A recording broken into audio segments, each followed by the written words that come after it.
Hi everyone, my name is Igor and I'm going to talk about Pokemon.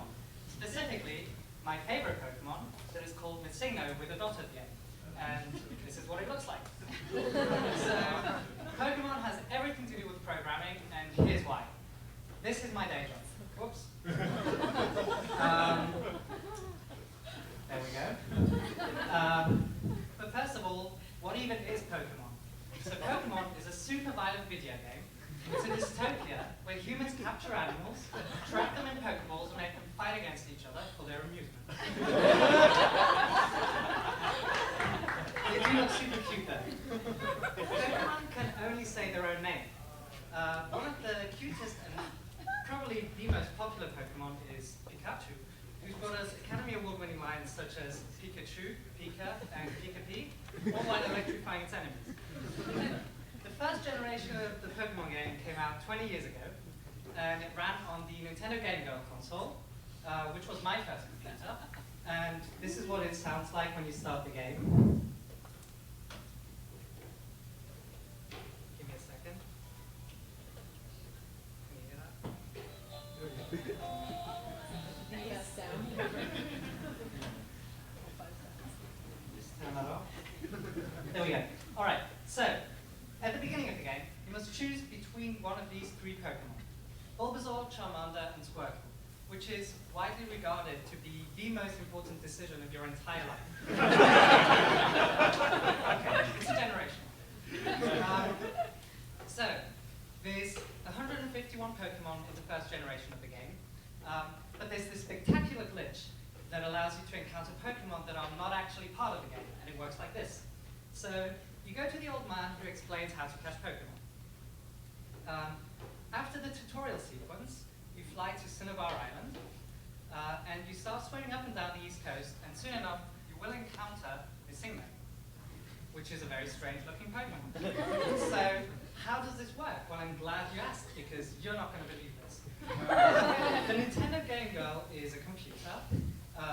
It has a CPU and memory, and, well, not that much memory, it's only 8K.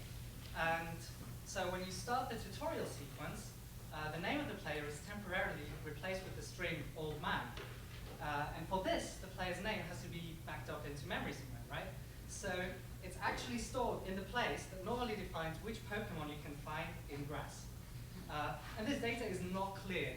So after you finish the tutorial sequence, it stays there. And this is known as the old man glitch. So next you fly to Cinnabar Island, which has no grass tiles, so the name actually stays in memory. And there is a bug known as the left-facing shore tile glitch, which makes the east shore tiles behave like grass. So normally, surfing in this area will make you encounter the Pokemon that you would find in the grass of the previous area that you visited, but because of the old man glitch, that information has actually been replaced by the player's name, which means that your name, or the game will interpret your name as the index numbers and levels of the Pokemon that you can encounter. Which means depending on the name that you picked at the beginning of the game, you will be able to find MissingNo and other strange Pokemon. Now there's different types of weird Pokemon that you can encounter this way. There's MissingNo and there's M. On examining the dumped ROM, there's a table of Pokemon, the table that stores all of the Pokemon in the game. And so in addition to the 151 that are officially part of the game, you have 39 extra Pokemon in there that all have the name MissingNo.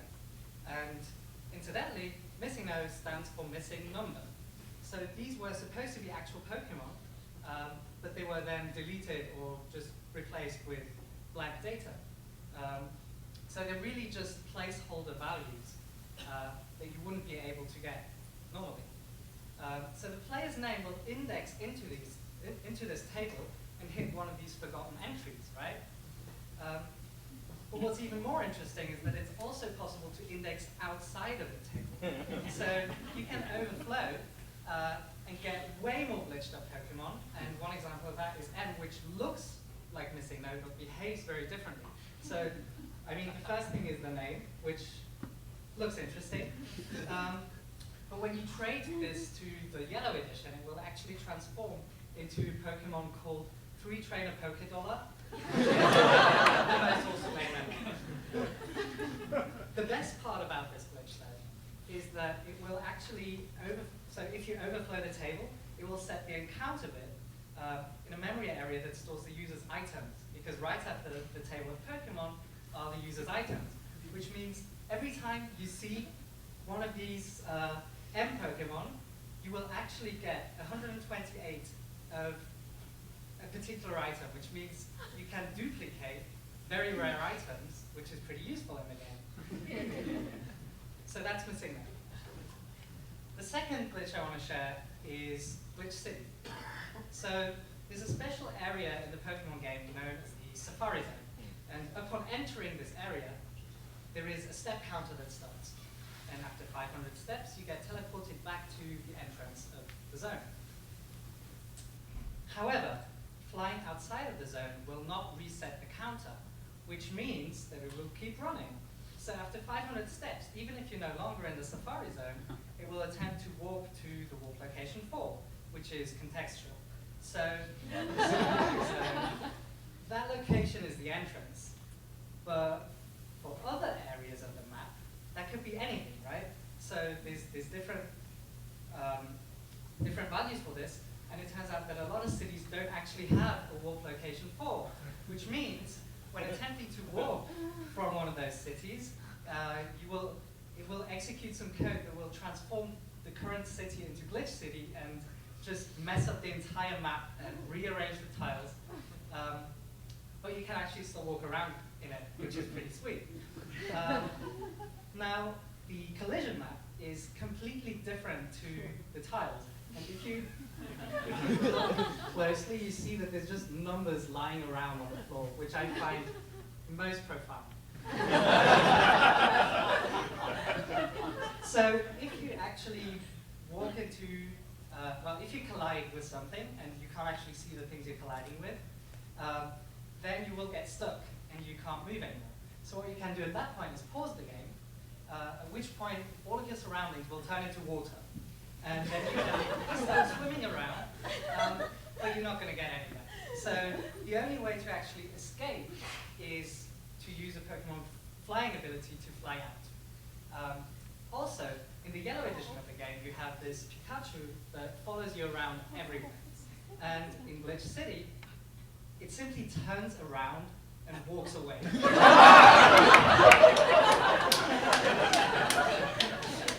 So that's Glitch City. Now, in the first generation of the Pokemon, or the first generation of the Pokemon games was released as 2 editions, Red and Blue. And they're mostly the same, but there's certain Pokemon that you can only find in either one exclusively, which is really just a way to get you to buy both of them. So to catch them all, you would have to trade between the games by connecting to Game Girls using a link cable. So this was my first distributed system, a 2-node cluster. So during the trading process, it's possible to disconnect the link cable, which cancels the transaction.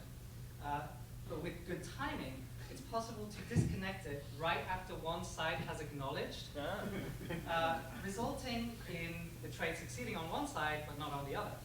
So this way you get to actually clone the Pokemon and keep it on both sides.